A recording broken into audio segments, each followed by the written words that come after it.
નમસ્કાર દર્શક મિત્રો, હું નીતિન પટેલ. તમે જોઈ રહ્યા છો સમાચાર મેં આગળ ન્યૂઝ. હવે જોઈએ આજના સમાચાર. મહેસાણામાં દારૂબંધીના કડક અમલ વચ્ચે પોલીસે એક મોટા નેટવર્કનો પર્દાફાશ કર્યો છે.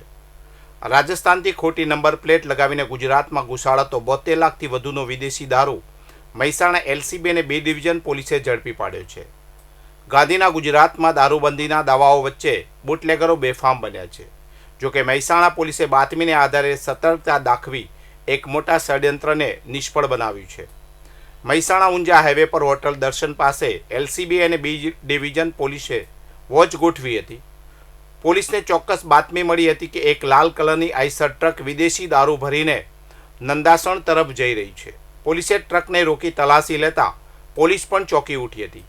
ટ્રકમાં તાડપત્રીની આડમાં સંતાડેલો 18,000થી વધુ બોટલ વિદેશી દારૂ મળી આવ્યો હતો. બુટલેગરોની ચાલાકી તો જુઓ. પોલીસને થાપ આપવા માટે ટ્રક પર GJ19 સિરીઝની ખોટી નંબર પ્લેટ લગાવી હતી, જ્યારે અસલ પાર્સિંગ GJ09 હતું. પોલીસે 57 લાખના દારૂ અને 15 લાખની ટ્રક સહિત કુલ 72,78,000નો મુદ્દામાલ કબજે કર્યો છે.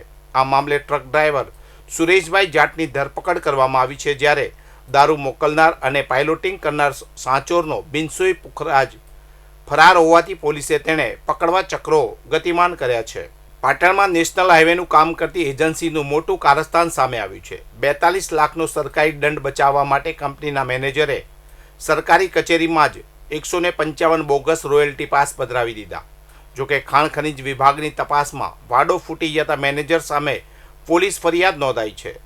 સરકારી દંડથી બચવા માટે લોકો કેવા કિમિયા કરે છે એનો એક ચોંકાવનારો કિસ્સો પાટણમાં પ્રકાશમાં આવ્યો છે.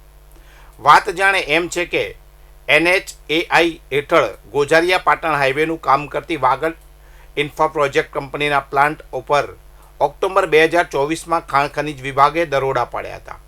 ચાણસ્માના જસરપુર ખાતેના પ્લાન્ટ પરથી સાદી રેતી અને બ્લેક ટેપનો મોટો ગેરકાયદેસર જથ્થો મળી આવતા વિભાગે કંપનીને 42,43,000 રૂપિયાનો દંડ ફટકાર્યો હતો. આ તોતિંગ દંડ ભરવો ન પડે તે માટે કંપનીના મેનેજર સંદીપ ગુપ્તાએ ખાણ ખનીજ કચેરીમાં 155 જેટલા રોયલ્ટી પાસ અને ચલણ રજૂ કર્યા હતા. પરંતુ મદદનીશ ભૂસ્તરશાસ્ત્રીની કચેરીએ જ્યારે આ દસ્તાવેજોની ઝીણવટભરી તપાસ કરી ત્યારે આખું કૌભાંડ ખુલ્લું પડી ગયું હતું. મેનેજર રજૂ કરેલા પાસમાં લીજ ધારકના નામ, સમય અને તારીખ સાથે ચેડા કરીને બોગસ પાસ બનાવ્યા હોવાનું સામે આવ્યું હતું.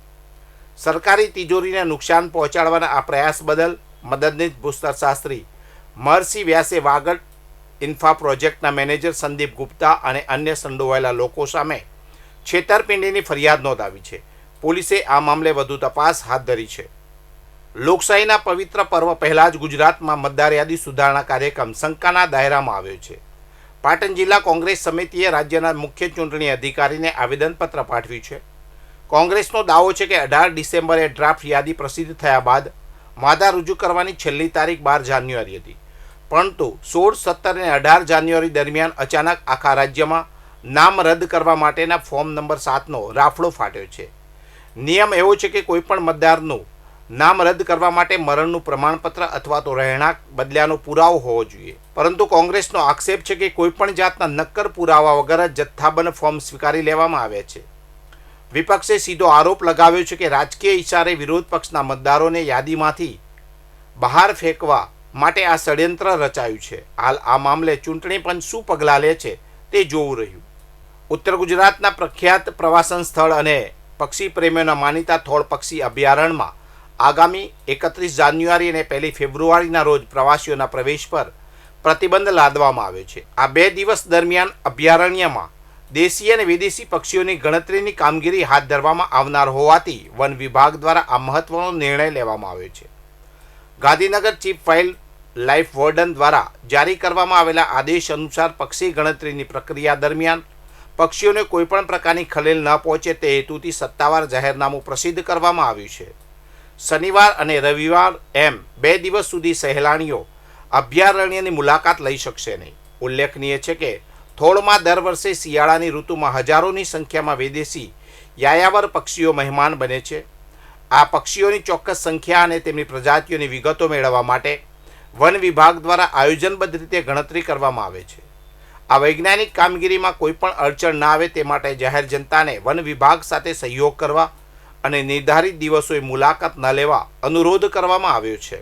હેમચંદ્રાચાર્ય ઉત્તર ગુજરાત યુનિવર્સિટી પાટણ દ્વારા આયોજિત 2 દિવસીય યુથ ફેસ્ટિવલમાં વિસનગરની MN કોલેજના વિદ્યાર્થીઓએ ઉત્કૃષ્ટ પ્રદર્શન કર્યું છે. આ મહોત્સવમાં કોલેજે વિવિધ સ્પર્ધાઓમાં પોતાનું વર્ચસ્વ જાળવી રાખ્યું છે, જેમાં ખાસ કરીને ગરબા સ્પર્ધામાં સતત ત્રીજી વાર વિજેતા બનીને હેટ્રિક સર્જી છે. યુથ ફેસ્ટિવલ દરમિયાન યોજાયેલી વિવિધ સાંસ્કૃતિક સ્પર્ધાઓમાં MN કોલેજના વિદ્યાર્થીઓએ નોંધપાત્ર સફળતા મેળવી.